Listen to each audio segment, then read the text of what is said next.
Of Rajasthan में आज उस गैंगस्टर की कहानी जिसको लोग मसीहा मानते थे, लेकिन क्रूर इतना कि जिसको भी जिस अंदाज में मौत दी यमराज भी कांप गया होगा। फिर भी उसकी रॉबिन हुड जैसी पहचान थी।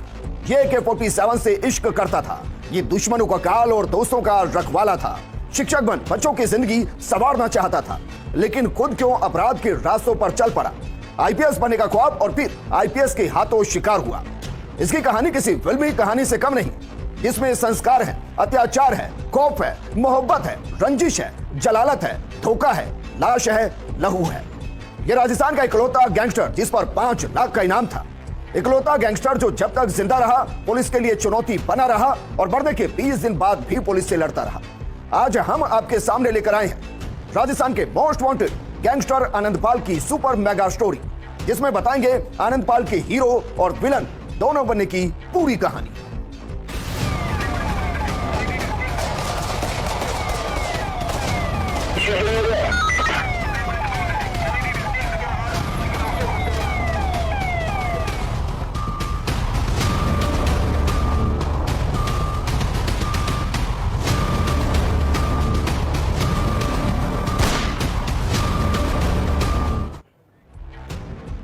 आनंदपाल जो ऐसे परिवार में पैदा हुआ जिसका अपराध से कोई रिश्ता नहीं था, जो आम आदमी के जैसे ही सपने देखता था, उसमें देश की सेवा का जज्बा था। फिर क्यों वो मोस्ट वांटेड बन गया, फिर क्यों उसने कई हत्याएं की, फिर क्यों वो पुलिस की हिट लिस्ट में पहुंचा।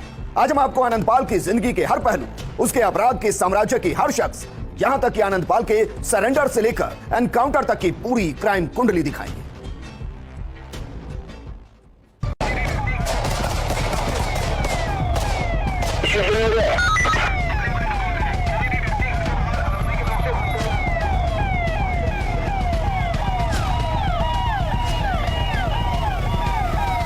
सिर पर काली टोपी, आंखों पर काला चश्मा, जिस्म पर लेदर जैकेट और बड़ी बड़ी दाढ़ी मूंछ। नाम आनंदपाल सिंह उर्फ AP उर्फ पप्पू उर्फ भाई साहब उर्फ वकील साहब। कद 6 फीट 2 इंच। जन्म 31 मई 1974। जगह अलवर। गांव सामराद नागौर। शिक्षा B.Ed लॉ ग्रेजुएट। कानून का विद्यार्थी कैसे कानून का सबसे बड़ा दुश्मन बन गया, कैसे देखते ही देखते वो राजस्थान का सबसे बड़ा गैंगस्टर बन गया, कैसे आनंदपाल को नियति ने बार बार सुधरने का मौका दिया और वो अपराध की राह पर चलता गया। 12वीं कक्षा में पढ़ने के दौरान क्यों उस पर मामला दर्ज हुआ। 5 भाई बहन में आनंदपाल सबसे बड़ा था। 8वीं तक की पढ़ाई उसने अपने गांव सामराज से की। 10वीं निमोद गांव से, 12वीं डीडवाना के बागड़ स्कूल से की। 12वीं की पढ़ाई के दौरान अपराध की दुनिया में कदम रखा। डीडवाना थाने में मारपीट का पहला मुकदमा दर्ज हुआ। 1998 तक डीडवाना और जसवंतगढ़ थाने में 8 मामले दर्ज हो चुके थे। समय ने आनंदपाल को सुधरने का फिर मौका दिया। इन सभी मुकदमों का जल्द ही निस्तारण हो गया।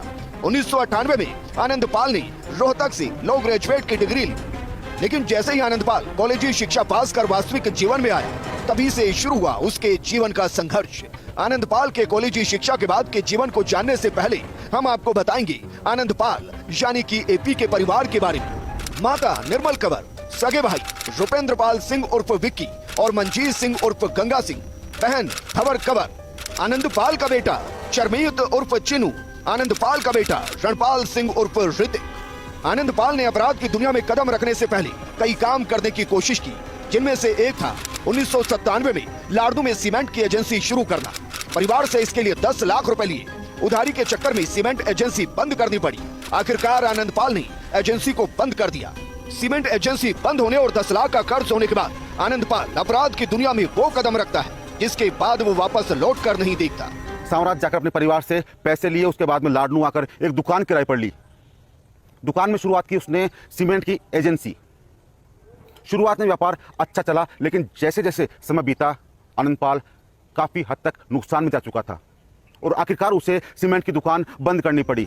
वो लाड़ू में ही रहने वाली हवाला कारोबारी बाबू खान कायम खानी के संपर्क में आता है। बाबू खान आनंदपाल की कदकाठी से प्रभावित था। आनंदपाल को बाबू खान अपने हवाला कारोबार में शामिल करता है। जयपुर से 50 लाख रुपए आनंदपाल तय जगह पहुंचाता है। आनंदपाल बाबू खान का विश्वास जीतता है। इसके बाद वो हवाला की करोड़ों रुपए को इधर उधर करता है। 1999 में हवाला से कमाए रुपयों से आनंदपाल शराब का ठेका लेता है। उस इलाके में बाबू खां कायम खानी नाम का एक नामी हवाला कारोबारी भी था जिसकी नज़र आनंदपाल पर थी। आनंदपाल की कटकाठी से काफ़ी प्रभावित था बाबू खां कायम खानी। वो चाहता था कि आनंदपाल उसके लिए काम करे। आनंदपाल फिर से अपना कारोबार जमाने की कोशिश करता है, लेकिन कुछ शराब व्यापार से जुड़े लोगों से मारपीट करता है। मामला दर्ज होता है और ठेका बंद कर दिया जाता है। आनंदपाल वापस अपने गांव सांवरात लौट जाता है।